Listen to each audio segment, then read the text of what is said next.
So sometimes I catch myself scrolling on social media. I have found it to be like a really negative space lately. Maybe it's just my perception of it, but it makes me feel like I'm not good enough, or I'm not making good enough content, or I'm not an expert, so I shouldn't be making any content. And I really like get in my head about it. It's just like the comparison trap, obviously. So that's why I'm not scrolling as much as I was. I used to make content on a different TikTok, and somebody in my life told me that my videos were boring and that's why no one was watching them. And even though my intention for making those videos were for my own happiness and like because I really enjoy making content, I stopped posting on that TikTok account because I got really overwhelmed with like people watching me and perceiving me and judging me and thinking that my content wasn't even good enough for them to watch, even though that has nothing to do with me. I started posting on this TikTok and it's been a bit of a healing journey, like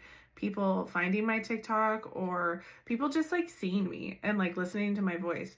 And it's been a little bit of a challenge, but I think it's like a necessary challenge for me to go through because I've always been silent. I've always been so quiet. I've always been so shy and never like spoke up for myself or anything around me. So if you're making content, keep going, because even though you don't feel like the expert 100% of the time doesn't mean that your voice needs to be quieted or not heard. We all have a unique perspective.